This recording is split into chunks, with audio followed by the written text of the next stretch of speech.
Whatever happened to that trench coat kid in your school? In middle school during lunch hour, we would have gym teachers monitoring the cafeteria and selecting tables to go get in line to get lunch. Students would come from class, sit at their respective table, and wait for their table to be chosen. One of the gym teachers was a power-thirsty dickhead and would purposefully skip an entire table of students and select the next one, just because he didn't like one of the students that happened to be sitting at that table. Finally, one day our resident trench coat kid freaked out, stood on the lunch table, and began berating the teacher using every insult he could muster up in his infinite rage. After his rant, he grabbed a full lunch tray from another student and threw it at the teacher. He then bolted through the double doors that led to the front lawn of the campus and took off down the street. Literally never saw him again. A couple years ago I was dating a girl I went to high school with. This was like 10 years after we graduated. We had a cooking class together with this trenchy kid named Rise. He was nice, and we got along with him. We were wondering how he was doing, and looked him up on Google. He pulled a gun on a cop and got killed, so he wasn't doing great. Around May, he shaved almost all his hair off, threw away his trench coat, and replaced it with a leather jacket. He did so because people kept joking that he was gonna shoot up the school, and no matter how much he denied it, school administrators were beginning to take it seriously. He tried to make money by setting up a bike chop shop. Then he tried to make money by creating an underground cockfighting league. Then he tried to make money by buying and selling cars at auctions. He actually made some money this time and managed to fund himself through university. Halfway through his parents won the lottery. The dad tried to take the money and run, but he was stopped and the assets frozen. Trench coat kid graduate / dropped out of university, who even knows and tries to get some of the lottery money himself. He didn't get any because his family all seemed to hate each other. He then sold everything he had and drove to Mongolia from the UK, where his car broke down. He crashed on some random guy's couch for a few weeks before he managed to sell what remained of his car and buy a motorbike. He then rode it to China. He got a job teaching English in a couple of days. Apparently the demand is huge for native speakers. He got fired after a few months. No idea why. He now sells electric bikes to expats in China. Through 2 years in elementary I shared teachers with him.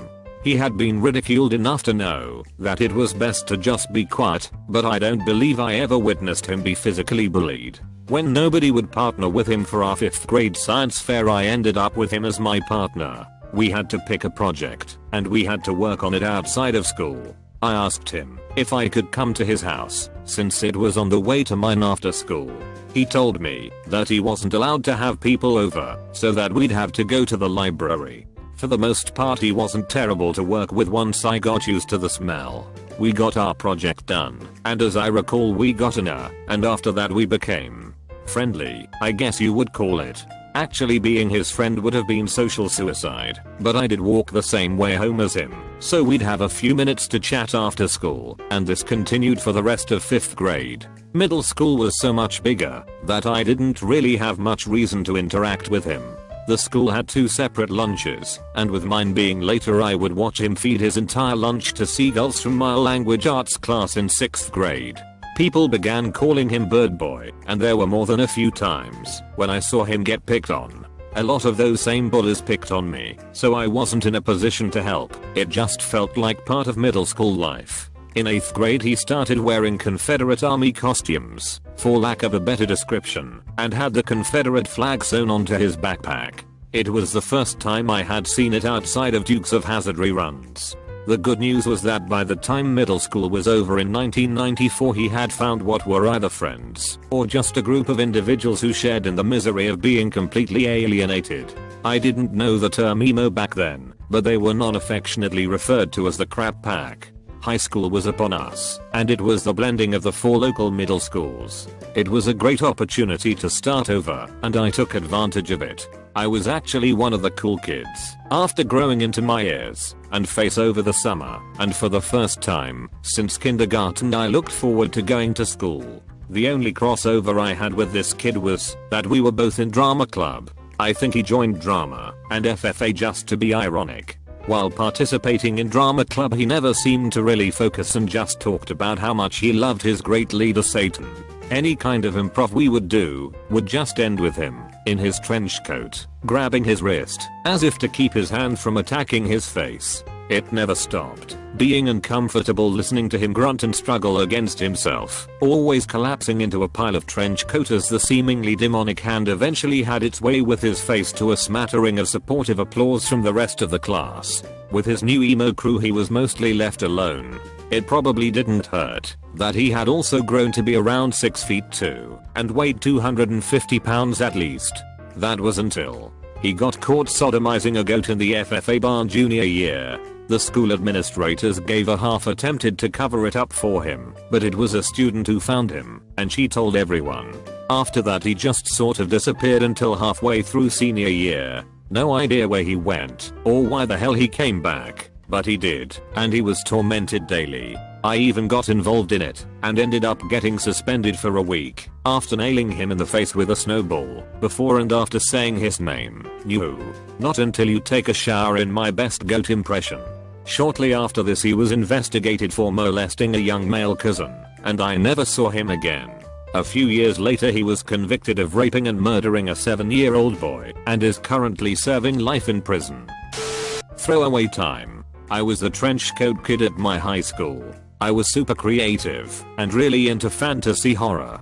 At one point I was drawing my own graphic novel about werewolves taking over a high school. I'm old and this was before Twilight. It was social commentary and meant to be funny, but this was circa Columbine and my principal had the biggest savior complex I've ever seen out in the wild. After getting her paws on that FBI school shooter profile, she decided that I was an imminent threat and harassed me relentlessly. I became so afraid that I'd be blamed in the event of a bombing or attack that I developed horrible insomnia and felt terrified to come to school. The high school I went to was in North Dakota. North Dakotans, more than any other Midwesterners, have this uniquely insane ability to seem like really nice, warm people while also being as insular and xenophobic and hostile to differentness as possible. I was new, I was different, and that was not okay. Keep in mind that I was quiet as fuck and spent all my free time either in the library, writing stories, or in the art room, making comics. The other kids were fucking one another and getting pregnant, doing drugs, driving drunk, bragging about poaching deer, and worse. Yet I was the problem, and the principal actually called a meeting at one point to try and get me expelled for my disturbing art and writing. Werewolves, people. My mom pretty well flipped her shit at that point and demanded to know why the school was harassing her kid when I was just putting stuff on paper and not acting on it like so many other kids were doing right under her nose. My mom pretty well shut that principal down, and she left me alone after that. I could not have been luckier to have my mom as my mom.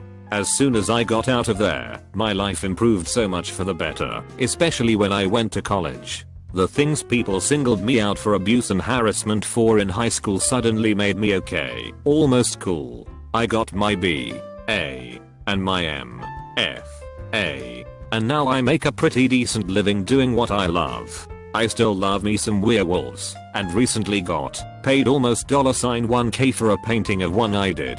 I'm also an attractive professional looking woman, and you would never ever guess that I was the trench coat kid. He had a really long and unkempt mullet with a scum stash, and I swear to God he couldn't turn left. He would spin all the way around to the right. He also refused to take the stairs when he could. Instead, he would climb the walls and railings, which earned him the nickname Spider Mullet Man from me. Not sure what became of him. There was a guy at my HS by the nickname of Grungy, had a mohawk, went across the street to smoke his cigarettes, mumbled most of what he spoke to anybody if that. I didn't really interact with him at all, but when I was older I met a guy who asked what HS I went to. When I told him, he asked, "Did you know Grungy?" I told him I knew of him, but that was it. Apparently they were really good friends, but Grungy died of some heart condition a year ago or so before that. From the stories he told me about him, he was a pretty nice guy. I was the kid who wanted a trench coat, but couldn't find one at Goodwill, only place I could get my clothes, so I got the closest thing I could find. Like a big black denim coat with tons and tons of pockets. I would keep a little book of Poe's poems in one pocket and an H.P. Lovecraft book in another. I normaled up in high school, made a bunch of friends, started going to church, saw a lot of the world, came home, got married, and had a baby. There was this kid in my high school, dad committed suicide, so he was never really right. He was the kid that would go 0 to 100 real quick if you said the wrong thing, so having even a casual conversation with him was always pretty nerve-wracking. Someone joked about his dad without knowing about it, and he literally fought off to security guards twice his size in rage. He also blocked a door to keep his class from leaving with a knife after the class bell rang, because no one remembered/knew it was his birthday. Anyway, one of our friends accidentally found him on social media a few years after we graduated. He goes by a different name now, and is a she, long hair, dress and all in the photos. Don't really know much more than that, but it was definitely a weird experience seeing that. I was actually friends with Trenchcoat Kid, whose nickname was Trenchcoat. Insert his real first name here. His future seemed uncertain back then. He used to make his own LSD, apparently something he believed was LSA. One time he drank a whole bottle of his homemade hallucinogen, and ended up wandering around the city for a few weeks, and ended up in a psych ward for a while. I have to say though, one of the kindest and most genuine people I've ever met. He really helped me out during a tough time, and was the only guy during that time to offer to help me without also sexually harassing me. I stopped hanging out with him because one day he admitted to me that he's a necrophiliac, which was weird, but whatever. Then the next day he said something along the lines of "to hell with my fantasies, let's get together and make our own." So I told him I would call him back and never did. Surprisingly enough, he's in medical school now to be a doctor. Not sure if it's for a genuine interest in medicine or just the access to fresh cadavers. He's also very creative and is making music. This was pre-Columbine, but there was this weird kid in our very small private high school, 400 kids total. I believe he was autistic, but I had no exposure to him. We were using the track system, which kept all of us very stuck in the same 20 people groups, so I didn't have any classes with him. I was a scholarship kid on the app track. I think he was on the slow track. My best friend, middle track, may have had some classes with him. Every single day at lunch she would put her things down at our table then go talk to him. He sat alone, behind us. One day I asked her, "Why do you have these daily conversations with him?" She said, "See that paper in his hands? It is a hit list. And I'm determined not to be on it." Didn't take it seriously. Now I wonder, was he really planning something? And what happened to him?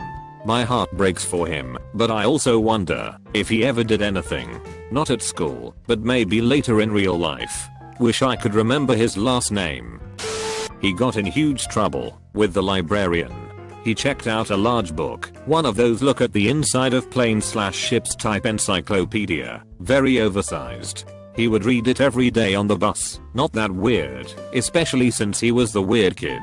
Turns out he was using the large book so he could read Playboy on the bus every day. They found out because he left the magazine in when he returned it. He got suspended and ended up changing schools. Unrelated, his parents needed to move forward.